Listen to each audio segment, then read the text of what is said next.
Hello, I'm Jim Friedlander. I'm the interviewer today, and Steve Russell is doing the photography. We're on Calusa Island in Bokeelia, Florida, and today we're interviewing Bill Spikowski and Alison Ackerman, and they're going to tell us about the origins of the Calusa Land Trust, which is now 50 years old this year. My gosh. So, Bill, if you would start and tell us how it all started.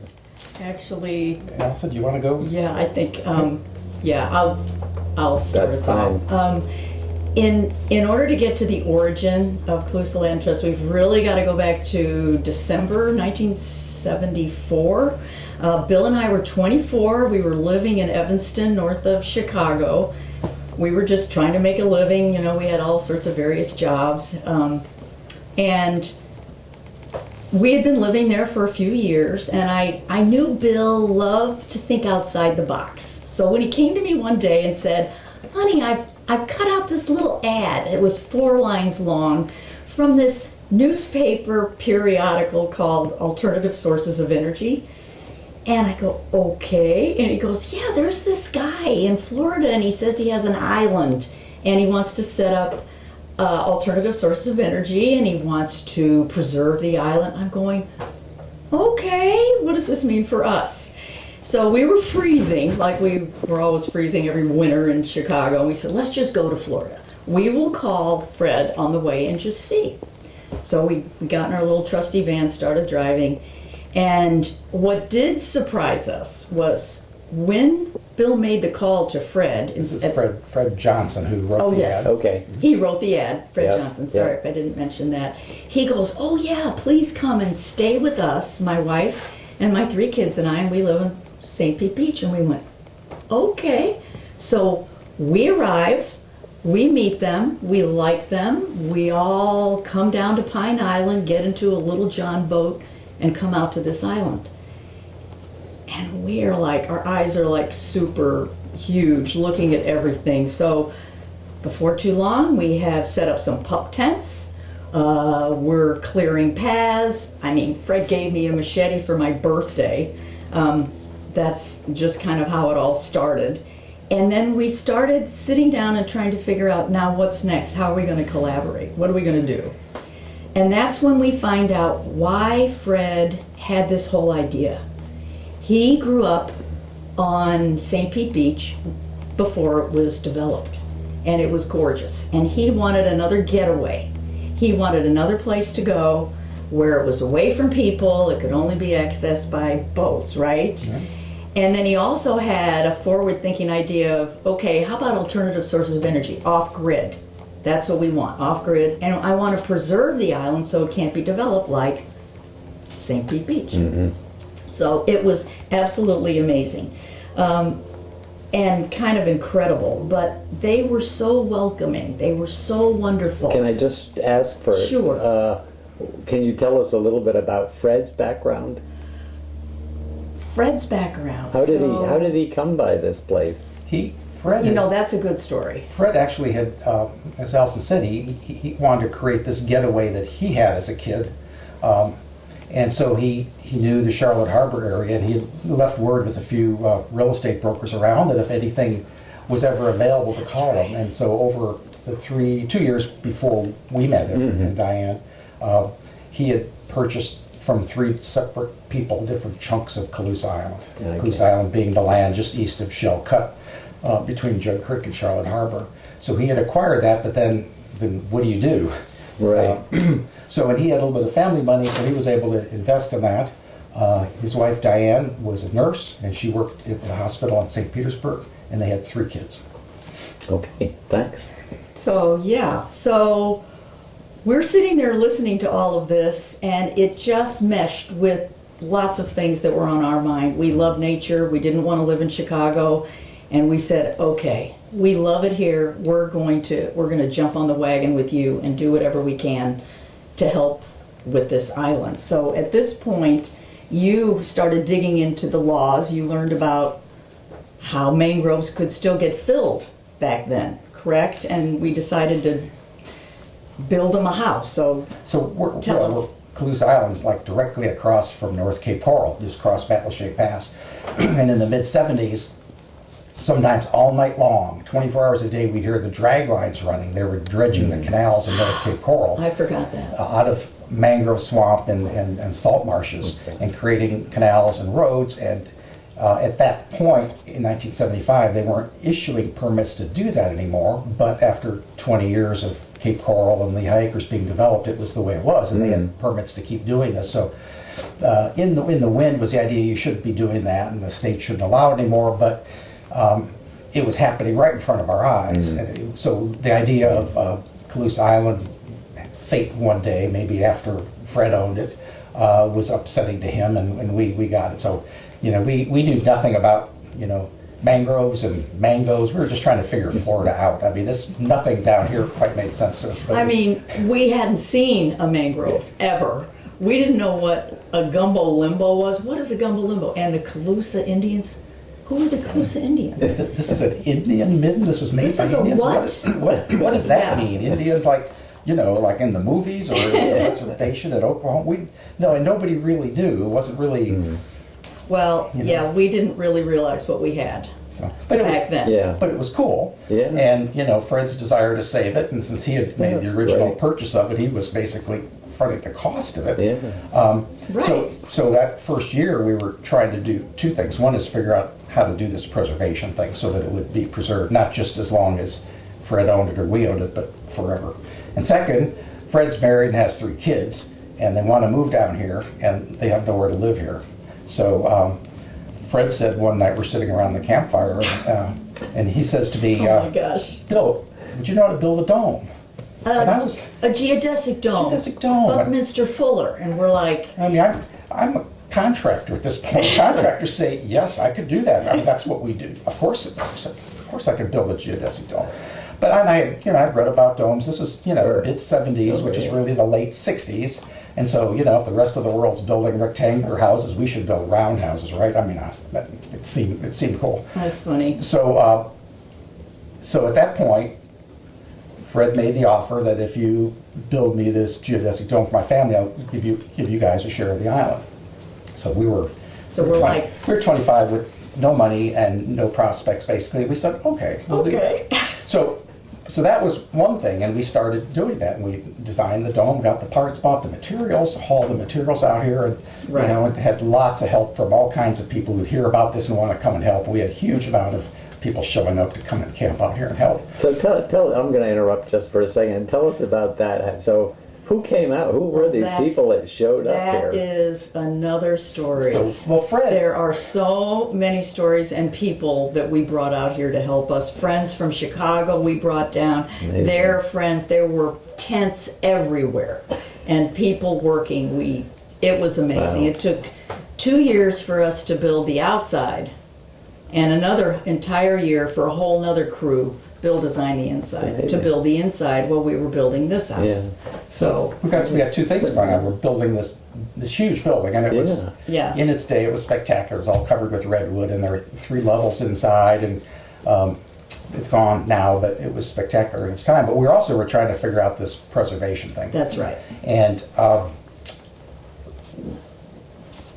we made calls early on, like to the Audubon Society and the Sierra Club, like, would you accept a donation of this mangrove island?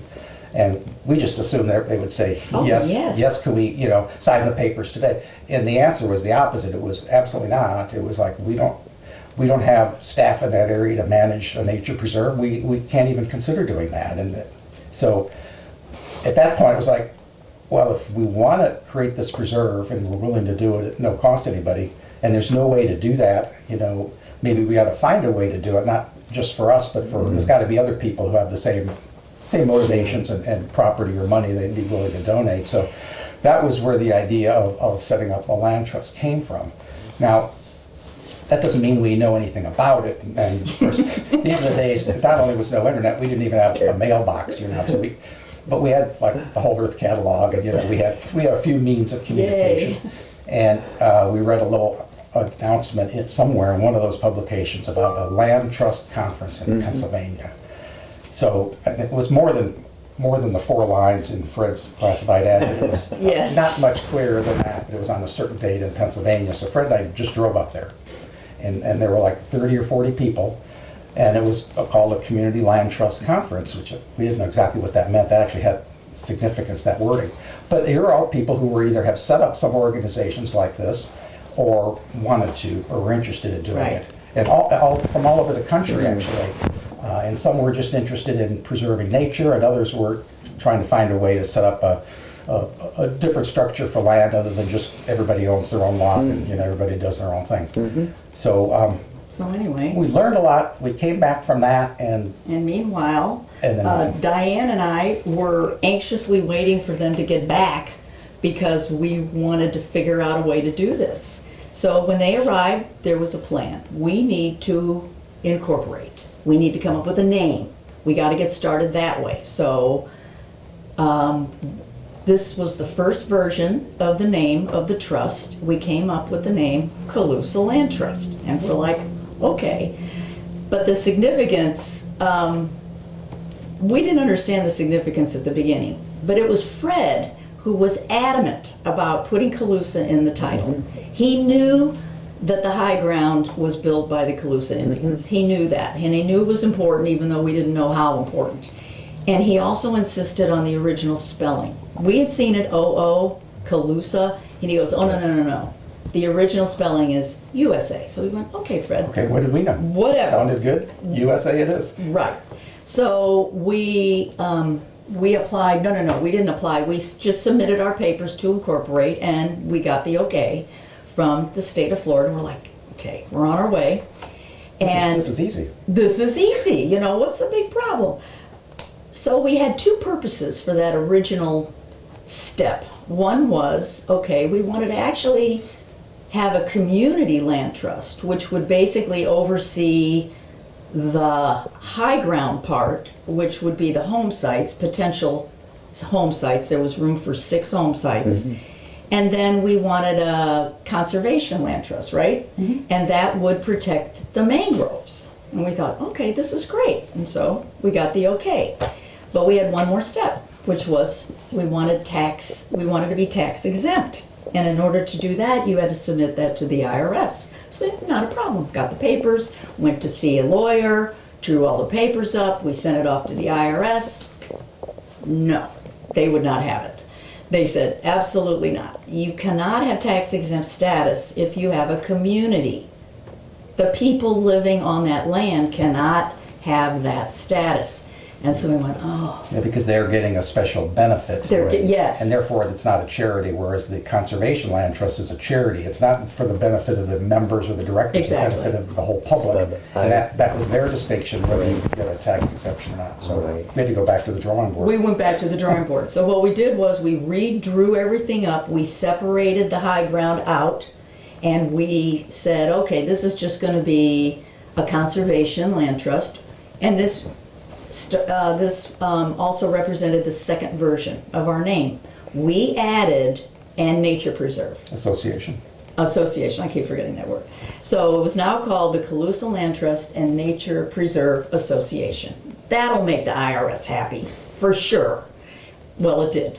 And we sent the papers off, and I don't know why it took till 1981, but it did. Who can tell? Who can tell? You sent off paper, and 6 months later, you might get an answer saying, we're going to look at it soon. It was just, it I took know, forever. it was insane. So, The real reason, I believe, Okay. is that the term at that time, in the mid-70s, the term land trust was not used in the sense we wanted to use it, this new kind of organization. It was used basically by land speculators. They would set up a land trust, a blind trust, where they could hide the names of the people who were speculating in large tracts of land. And so the Right. name land trust, we thought it was cool and forward-looking. Right. They looked at it as a red flag that this was some kind of Interesting. phony.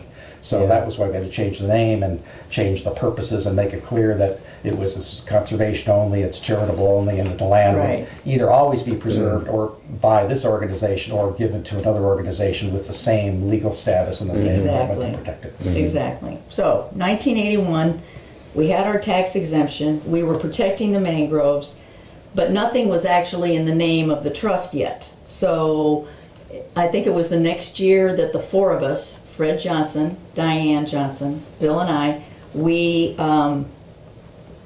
donated the middle part of the mangroves to the land trust. And that became the official first donation. And it was what, lots 53 to 64 or something? There was a reason we did that. And then later, I think Fred donated the rest all the way to Shell Cut at some point. But anyway, some years later. the first donation. But we were still needing very much to protect the midden, the Calusa, midden. And so we had to, again, go back to the drawing board and come up with another plan. So this was even more complicated. And we had to go back to the lawyer again and say, okay, now here's what we want to do. Go ahead, talk about So that. the land trust portion is going to remain undeveloped and, preserved and taken care of. But if you're living on a piece of land, you have some impact for minimum to a lot of impact on the land. And so we had to do something different there. So we set up a second corporation called the Calusa Mound Corporation, not a charity. This was basically a land cooperative, like in New York City, where they have big apartment buildings that are set up as co-ops, where the people who occupy an apartment, they also are part owners in the building, and then they have a long-term lease on their apartment. This is similar to that, except it's not an apartment, it's a home site that the individuals would be leasing and then also being part owner in it. So it's the same concept but different. So basically we had to create something sort of new to do that. And so that it was actually complicated to do, and it's to this day a complicated way to manage things. Very. But there were several purposes. One is we didn't really know about archaeology at the time, but it was pretty cool. This was been around for, we now found out 2,500 years.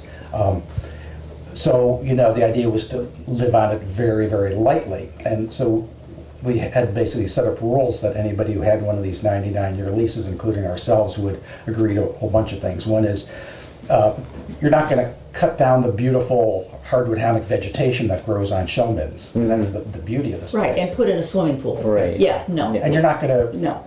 dredge away the shell midden or put 3 feet of fill on top of it, and Exactly. So there's that, but also, if you have 6 home sites basically on an island, you've got to share a dock, and you've got to share the ability to move around, and there's no streets, so how do you do that through easements and walking paths? And we wanted a way It's that complicated. that it really would never become kind of land speculation thing. So if you have a lease and you decide you don't want to live here anymore, you could sell a lease to somebody else under the same terms with the approval of everybody else. But you couldn't just go put it on the real estate market, sell it, and somebody new comes in and does whatever they want. Because everybody else had to approve the sale. Yeah. So that's Yeah. how complicated it So it's gets. a burden on us, but it's a burden that we created. Yeah. So, You want it. this is part of the story, in part because today the Calusa Land Trust it has leases, 3 of the 6 leases on Calusa Island. Even though they're 2 completely separate organizations, the Calusa Land Trust leases 3 of the lots. Not as home sites, just as part of the nature preserve. Right. So, it comes around. So, So when we sat down to come up with all these rules and regulations that we wanted for the people out here, I mean, it was crazy. So how many people So were, this is were just- coming in to get involved at No, this point? it's just Bill, Oh, okay, me, still just- Fred, and Diane. okay. And we were sitting around a campfire going, okay, what are our rules going to be? What about pets? Are we going to allow pets? Dogs, cats, firearms? All these questions. pesticides? Pesticides? Oh, and what about trees? Are we going to prevent the cutting of the big trees? What about planting trees? Which was really complicated. What about because- power lines? Should we have Well, power no, there's lines? no power lines. But the trees were a big issue because Fred would go out and bring in 20 to 30 fruit and nut trees. He was like a crazy person. Johnny Appleseed. Johnny Apple, Yeah. and he just planted them everywhere because that went along with his goal of being self-sufficient. And so we learned a lot about each other around those campfires, trying to figure out what those bylaws were going to say and what could we live with, Yeah. and et cetera, et cetera. Yeah, So difficult. no, it was fun. But we did come up with something, and we did submit the papers, and And I don't know, what was and that we've 80? changed it since when the land trust became like lessee of half of the island, and it was going to be potentially open to the public. We obviously had to change quite a few things. The basic spirit is kept, but a lot of the words we changed some years back. But about this time, we met Ed Chapin. And That's Ed Chapin right, early became 80s. such a pivotal person in the land trust and in our lives. And he was active with the Sierra Club. That's where we met him. We met him at a Sierra At a Club meeting. and he was a marine mechanic. He lived in Punta Gorda and shared all our interests. And he had, Right. worked in nurseries and all. So a couple of years after all this, he sort of became part of this group and became active in the land trust conservation activities and in Calusa Island. And then he ended up leasing 2 of the 6 lots for himself. One of which he held until he died a couple of years ago, and the other he transferred to Gloria Andrews, also a land trust board member and active member for a lot of time. Yeah, she still has it. So that was one big change. The land trust itself, at that point, around about the same time, now was actually the owner of about the middle third of the island, with more to come. But we were trying to, figure out what to do about this thing about how do you let other people know that this group exists. I mean, we were all struggling to make a living, and we got a call one day, sort of out of the blue. You were working for the county. I think this was maybe a little bit before that, a little bit before I worked for the county. Okay. I had a construction and home design business. Well, So somebody called me from the Trust for Public Land, which is this well-known, well-established national organization that preserves land, not just for nature, but also for like public parks and stuff. And he said, "Oh, we heard about you." I have no idea how. And we were just last year given a piece of land in your area, and it's a couple acres facing Matlacha Pass and also fronting on Pine Island Road down in Matlacha. And we don't have staff in the area to take care of it. We accepted this because it was a long-time donor of our organization, but really, how about you guys take it? Just for closing costs. just for closing So we costs. thought, okay, this was sort of the idea all along, that there would be other people with whatever their Yeah, motivations. and they would just give us land. They would just give us Oh, land. and you only have to pay $500. We didn't have Well, that $500. was that problem. Yeah, well, we didn't even have did we have a bank account? No. We had no bank account. But We had why? no nothing, but, so, anyway, Well, that's where Ed no, that's where Ed came in, because, in many ways, but in that one in particular, because he raised that money. well, Ed is out in the community fixing everybody's boats. And out of the goodness of everybody's hearts, and also just wanting to deal with their own stuff, they gave boats to Ed, which was really to the land trust. But Ed never turned anything down. So now the land trust had like, I don't know how many boats we had just sitting around. He fixed them up and sold them. And that's how we got our $500. Wow. So we acquired those 2 acres, right? Yeah. And ultimately, we turned that over to another conservation group who was better able to take care of it. But that's all in keeping. So at that point, though, now we're in the early to mid 80s, and I was working as a land use planner for Lee County. Alison was a teacher and a counselor, and Diane was a nurse in Punta Gorda. We were busy. And Fred was back and forth with various business interests, and not a lot was happening with the land trust. Right. So We were just trying to go day to day. We didn't really have time to promote the land trust, so it just sort of sat there. We had reached our goals. We had a little land. We were protecting it. We were protecting the island. We had this Calusa Mound. And so life just went on until, again, a moment of a phone call. And I think this was, okay. So this guy who called himself Rick Moore calls Bill down at the county office and said, "Hi, I'm Rick Moore. I live on Pine Island, and I want to meet with you and Alison and talk about some things." And we're like, okay. okay. So we meet him at the Cozy, at the center. The old cozy corner. The old Cozy Yeah. corner, man. I don't Something know. else now. Yeah, something else. And this guy walks in, he sits down, and he just starts talking. "Hi, how you doing?" And he didn't even stop. He just started talking.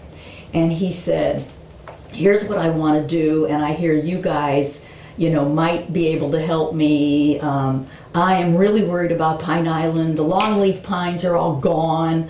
People are just cutting them down. I'm worried about the mangroves. And we're just like listening to this going, yeah. We're like on the same page.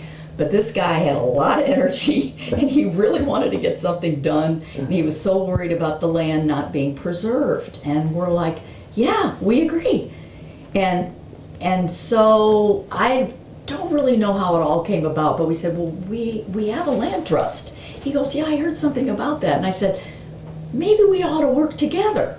He goes, oh my gosh, that would be great. And so suddenly we had this guy. Now, Bill and I, listening to him, he nonstop talking. We looked at each other and later talked about it, and we were thinking the same thing.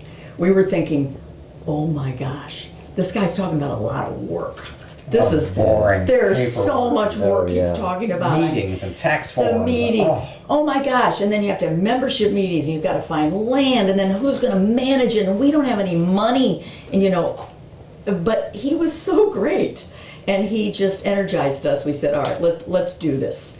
And so in the next year, it all just kind of came together, but not without lots of effort. And it was really through Rick. We started having articles in the paper about the land trust. We started holding meetings at the library. People would show up and want to know more, and the interest was growing. So we rewrote the Articles of Corporation. We rewrote the, everything to make the board of directors larger, because it was just the four of us. And remember, at this time, we were trying to work and earn a living, Yeah. Ed was trying to do the same thing, and Fred and Diane had left the area. So we didn't have their energy anymore, and that was another reason we had just sort of let it, sit. So when Rick walked into our lives and suggested all of this, it was almost like a miracle. It was really great. So we ended up having finally enough people interested, and we had our first membership meeting. We elected a brand new board of directors, and Rick Moore unanimously as president. He didn't really have a choice. So we were kind of off and running. Let me see what else. And because of Rick, one last thing about Rick, he was so adamant about us trying to just focus our energies on Pine Island that became the third version of our name. So now we had the Calusa Land Trust and Nature Preserve Association. We dropped Association. That's what I thought. Of Pine Island Incorporated. Because he knew people. We didn't. We're still, down here on this little island, and we didn't know anybody in St. James City. He knew tons of people. And he knew that the people on Pine Island would be interested. And he knew he could garner all this interest if we just kind of located it on Pine Island. Made sense to us. What was he? Where did he come from, and what was his background? He lived here for some number of years. Yes. And he was roughly our age. He is roughly our age. He still lives here. He was a sail maker and a canvas repair person. Oh. He had his own business. He was really talented. And because of that, he knew a lot of people, because like Ed's going out and fixing everybody's motors, Ed's fixing, he's fixing everybody's canvas and sails, so he knew a lot of people. Yes. Whereas, as Alison says, she and I lived out here and drove to our jobs in Fort Myers. We didn't know anybody. Well, we knew a few people. So one unusual thing is, in those early days, we had always thought that since we're going off to work every day, and their Johnsons are raising kids and all, wouldn't it be great if the retirees on Pine Island would join, and because they know stuff, they've been places, and they've got more time. That's true. But in this reorganization here in '89 and '90, the new board members were all our age, now 40s maybe, and all working for a living. So it had somewhat of the same problems, but instead of 4 people, we now had 11 people. And we had people like Rich Larkin, who was a contractor and it was in real estate, and we had people who do all kinds of things that we didn't know. We knew, we did this whole Calusa Mound Corporation thing, but we didn't know anything about real estate. We didn't know how you No. make offers. We had to a people. lawyer help us. Well, we did, and Yeah. that's expensive. So suddenly we had these other people, and years later, it became a group, has become a group mostly run by retirees, short on young people. Just that's how things change. So in that, first we want to just talk about a couple of the things that happened right after this new group got the new name and this new amount of energy and a new amount of publicity.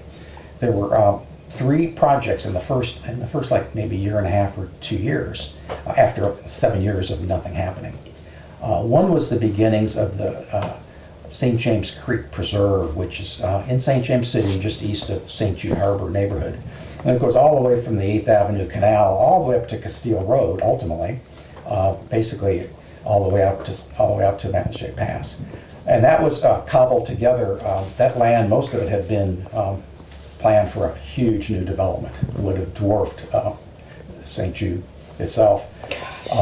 And it had been, by this time, this is 15 years after anybody could get permits to do dredge and fill, so the owners and their family were sort of giving up on ever developing it, and they just sort of wanted to get what they could from it. And they donated part of it to the land trust. We bought parts of it from them at bargain prices over a period of years to basically create that preserve. And right down the middle of that preserve, what most people would know, I think, is the St. Jude Trail, and which is built on an embankment that was going to be the main highway between St. Jude Harbor and ultimately going To Cape Coral. It was going to be their main, it was all zone commercial. Oh my gosh. And so, now it's a wonderful nature trail because, it was sort of bad to have filled it, but it was there, and now we have a way for people to, to get out and see it.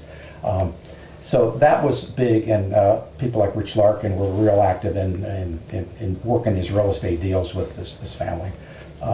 A second one was right next to that, just immediately north from Castile Road up to where the St. James City Post Office is. Post office. On the east side of Stringfellow. This was owned by one guy who wanted to get rich developing it, and he wasn't having any luck finding anybody to buy it. And his real estate broker called me one day and said, you talk a good. We didn't get along at the time. We later became friends, but you guys are all talk. But will you ever actually put up money? And this guy would be willing to sell. And well, of course, he wants over $1 million. And I mean, come on. Come on. I said, but there are county and state groups who buy environmentally endangered lands. Just go talk to them. Right. And he says, my client would no more go talk to the government. He doesn't believe in government, blah, blah, blah, blah, blah. And he said, the guy says, and I'm not much better, to tell you the truth. You're the only one I'll talk to, because he knew I had worked for the county for a long time.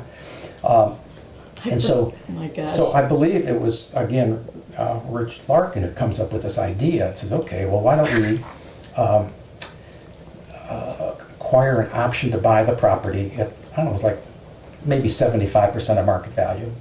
And then having that option, we could go to the state and the county and see about selling it, because we now have the right to buy it at a really good price. Right. So, it seemed harebrained and practical, and It was crazy. it took 4 years ultimately, but ultimately the state, using that option, bought the property, turned it over to Lee County, and Lee County manages it. It's called the Eagle Preserve, and it's contiguous to the St. James. But we helped make that work. We helped make that work. The land trust doesn't own it. The land trust name is not on it anywhere, but that's one of the odd things that a private group like ours could do. Yeah, that's amazing. Yeah. But So those are the only two I wanted to mention. okay, well, the other one that we want to mention is actually the Key project. This was the one that really changed the game for the organization. Bill mentioned we have 11 people on a board, yes. Our membership wasn't huge, whatever. But this particular project is the one that just changed the game completely for all of us, for us especially, but also I think for the trust. It was the Big Jim Creek acquisition, which came together before the Eagle. thing, and before, it came together before that. Northwest Pine Island. I know where it is. South of Oakville. Exactly. So, Behind Pink Citrus, basically. right, behind Pink Which has a new Citrus. name that I can't ever remember. I don't remember what it is. So, there we were. We had Rick, president. We had our board. We had everything we wanted. And we went to a board meeting and sat there. And we said, now what do we do? We don't have a project. How do we find land? What's happening? What do we do? We got to get the word out.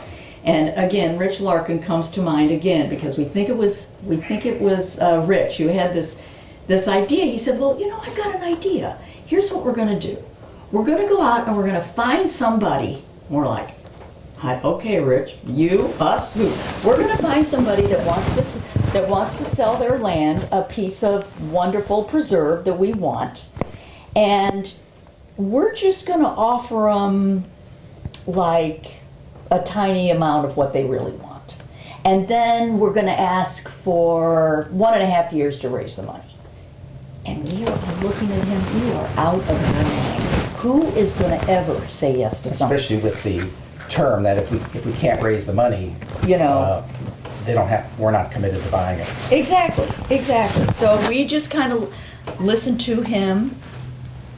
And went, okay, all right. Well, come to find out, it wasn't that much longer that Mike Shevlin, another real estate guy who became a real good supporter, a real strong supporter of the land trust, called us up, or maybe called Rich up or somebody, said, I got somebody.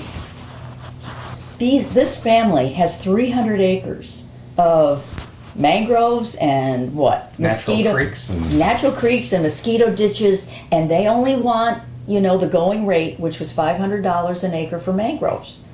But if you do the math, that's $150,000. Did I do the math right? And it could have been $15 million. $15 million. It would be just as $150,000. We're like, So Rich goes, no, here's what we're going to do. We're going to offer them $50 an acre. We'll pay you $50 an acre. And we also want an option to buy. Oh, and we also want a year and a half to come up with the money. And we're like laughing. Oh, go ahead, knock yourself out, Rich. Go ahead and take care of business. And he did. He made the offer. And the next week we got the call. They accepted it. We're like, oh my gosh. So now we get together, we start meeting, we start trying to come up with something or other. And the first thing we have to do is go out there. We have to explore. What do we have? 300 acres? So various groups of us go out and we start walking around, and they found an eagle's nest on this property. And it was unbelievable. Now, Bill and I, again, we're still learning about a lot of things, and we didn't realize that, Pine Island is a great habitat for bald eagles, and it means a lot to Pine Islanders. Every single nest is monitored, et cetera, et cetera. People know that.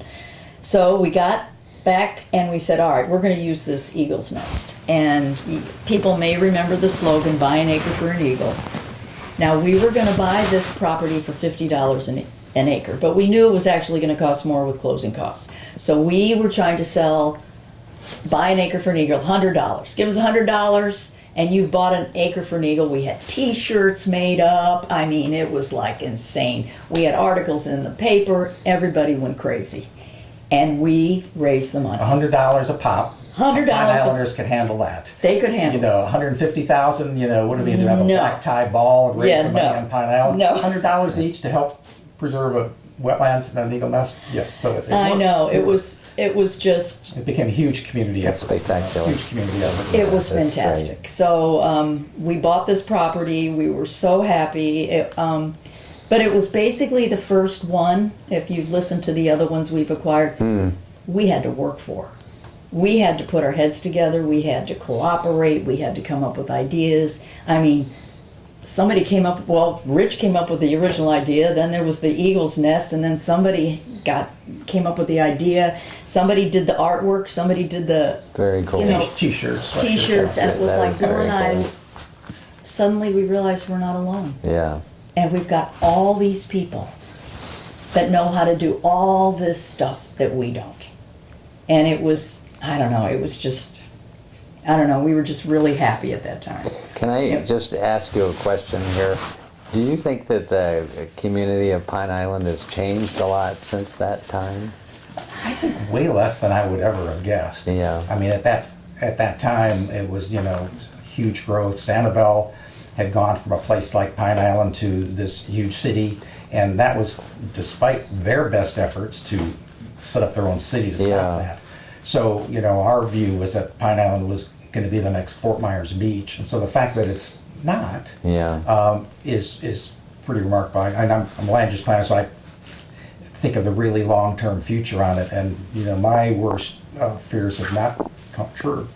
The people on Pine Island would still help buy an acre for an eagle if they're, that to would hear. still, They would that still kind do of it. fundraiser Nice to- fit. yeah. In Naples, the big conservation group has the black tie balls and all that, and they Yeah. raise a huge amount of money, and it's fantastic. That's not Pine Island. Right. But the island hasn't changed that much. There's a lot more homes, but it doesn't look that different. The involvement of the retirees in the land trust, though, has just been the most phenomenal change. It's It's not saved- changing the island. It's it's saved the changing day. the organization. That there were all these people who knew so much stuff. And so, Alison, we stayed on the board for 15 more years, but we were just two of us. Alison was writing the newsletter and doing the membership, and I was paying the taxes and handling the insurance and handling the money and all that. But basically, this other group of people took over and really made the organization what it is today. Nice. So That's that takes us up to kind of where it, let's That's a- see, the early 90s. Chapter 2 or 3 would Two have to or be other three, people. so That's because we great were We've got story. the final minor name. players. and- That's a great Yeah. story. So I'd like to ask you just a few specifics. For one thing, about this house, which is really incredible, I think, that you could put a house like this together out here. So can you just talk about that a little bit? gosh, That okay. and maybe the windmill. Both of projects sound incredible. Okay, so the windmill might be easier to talk about first than this. Well, So, if you don't have part of your charter is just going to be no power lines, yes, you can have a gasoline or diesel generator which is noisy and stinks, and or you can have a you can windmill. have that for a while. At that point, you couldn't have solar panels because they were solar panels were something that would be on a spaceship. They weren't something you could put on your home like we do today. Well, they're too expensive. Way too So expensive. So, But wind power was, at that time, still possible, and Fred being interested in this kind of thing and being a salvager and always looking for things, he had found a windmill from the 1930s that was really well made up in Minnesota somewhere, and he drove to Minnesota, bought it, and brought it back here. that's Fred. That's Fred. That's Fred, and the windmill is called a Jacobs, and if anybody knows anything about it, that was the classic windmill. And then, of course, you're standing around with Fred with this generator. Ed's there. He's going to be orchestrating the whole thing because he's the mechanic, so he's going to make this happen. And I remember being on the beach and going, well, Where would we put it? where are we going to put it? How And high is it how gonna be high up? is it going to be? It was sort of like building the dome. Is this going to be a 30-foot diameter dome or 60? And Fred goes, 60. We had no idea what that did to our workload. But anyway, and Fred goes, 60 feet high. We got to reach. So, So the tower that he came with it was only 15 feet high. which was the little top section, right? Did we reuse the No, top it section? was more than that. It was about 30. So we reused that, but we built a new section from the ground and put the old section on top of it. So we actually fabricated the bottom part, and there was a guy we knew by the name of Wes Boyette who had built windmill towers, and so he helped us design it and helped us build it. That's great. And then Ed basically was in charge of making it work mechanically, and it was Yeah, this it's thing's crazy. huge, It's crazy. heavy, it's dangerous, but it worked, and it provided power for our house and for the Johnsons in the dome. So But if you have the tower going up like this, and you know that you have to get this 600 pounds? something like that. 600-pound generator on top, no blades yet. You have to actually put a gin pole attached to the side, way up high, With a pulley on top. with a pulley that's going to pull the 600 and then swing it over to the What saddle. could go wrong? What could go wrong? And who's going to climb up there? So, yeah, it was me and it was Ed. It was Ed. And as long as we were tied on, I was He okay. had two friends who were iron workers. And They would build bridges. They loved going they up. loved it. They, so we had tower parties, so I don't know if I'm that tells impressed. you what you want to know. You found some about very talented people. Oh, Hurricane Yeah. Charlie took Incredible. the tower down. We had the windmill on the ground for maintenance at that point, and we've actually sold that to a guy in California who's going to rebuild it. So wait, who still hasn't picked it up? we sold to him some years ago, but COVID and He's anyway. supposedly coming this summer to pick up this generator, so. The house now. So we had agreed to have a share of the property in exchange for building the dome. We didn't know. We weren't really ready to move down here. We were just kids, we had a way to make a living in Chicago, and down here in the mid '70s was terrible construction crash, and there was just no construction work, and that was like the one thing we knew how to do. But you were a builder. I was a builder, so we went back and forth for a while, work up there for 4, 5, 6 months, and then come back here. And And Bill, you built a spec house down here on I Antigua. built a spec house and sold that it, made helped. enough money to get this started, and we built this over a period of 40 years. Which basically just finished recently. Everything comes over by hand. There were no No. cranes. The pilings, we Oh floated. yeah, we floated. Behind a boat under the bridge in Bokeelia. Yeah, under Didn't I Stringfellow. have to get in the water? Under Stringfellow. So that they wouldn't get tangled? Yeah. There's a lot of good But stories. it took forever, and it was it was our house, but it was sort of a community project because, the house is built on 12 telephone poles, 35 feet long, and they go all the way into the ground and all the way up to the roof, and so they're huge and they're heavy, and two of us can't handle it. Alison dug the holes, and then we would get these poles propped up and ready to But raise. we couldn't raise them. But and we would have people come ashore, people coming from everywhere. Oh, can you give us a Somebody hand for just a minute? Or they say, yeah, anything we could do to help. Oh, yeah. As a matter of fact. And so one at a time, we got these poles up and then ultimately built the house on them. You had asked That's earlier cool. about where these people came from. There was one Yeah. thing that, so Fred, very industrious and communicative, but one of the things he had was his health food store in St. Petersburg where he would bring us food because we're camped out here. And they had a community bulletin board. And he would have a little notice on that board, similar to the Like the little. similar to the yeah. floor line thing. And that brought in a huge number of people who come and spend a few days a week or a couple months Because he'd camping out, pay helping out. them. He would sometimes pay them. This was at the Bow Tree. Sometimes call Wasn't the it the Bow Tree? I think. Something like that. And then there were people like Ed who came and would bring their friends. They heard about this interesting place, and we welcomed people, and we didn't know anybody else, so we were great. That was great. So it happened. It took a really long time. So as you Yeah. can imagine. It's very interesting. No, it's a great story, and it just seems like a story to me that, is sort of symbolic of that period. And it was a back to the land period. It We knew was. people that It moved was. to West Virginia, Yeah. from the city, Yes. and Unfortunately, fortunately or unfortunately, this was sort of, even though it's on an island, it's still in civilization. And so, we had to get building permits and all, and we wanted to use a compost toilet. We didn't want to dig the Indian mound to put in a septic tank. No. So, to get a building permit, you had to get a septic tank permit. We didn't want a septic tank. So we had this years-long dance with the county health department, where the compost toilets, now they're pretty mainstream, but back then they were super experimental. And Yeah. we ultimately made that happen, but that was, without crossing that hurdle, the rest of it would never have happened. It could never have happened. Yeah. Now you could get a house and build a house with a compost toilet with no problem, but back then it was something new. Well, You were the breaking other some thing ground of there. Fred's dream, he had two dreams, which was to preserve the island, which we've done the best we can with that, and hopefully, So far, the hurricanes have done the most damage. yeah, the More hurricanes have damage, done the yeah. damage, but the self-sufficiency part is really hard, because Believe it. even though we have solar now, and it is really wonderful, we still have propane that we haul over to run the refrigerator and a stove and a grill. It's impossible to grow things in the soil out here because the pH is 8.5. So we used to haul soil out here. We used to fill containers. And we used to have vegetables, but then you have to have the water. We have no water. We have to collect everything. So we have 2 tanks that are 1,600 gallons each, but you know, without rain.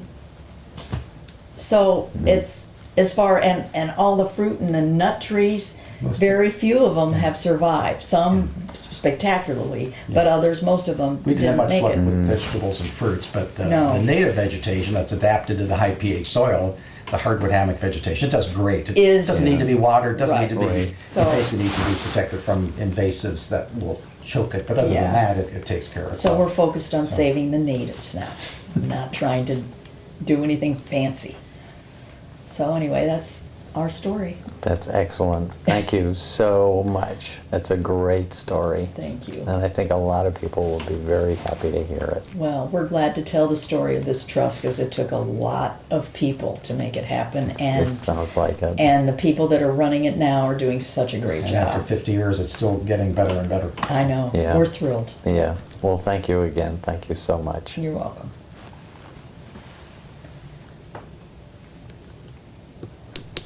Oh,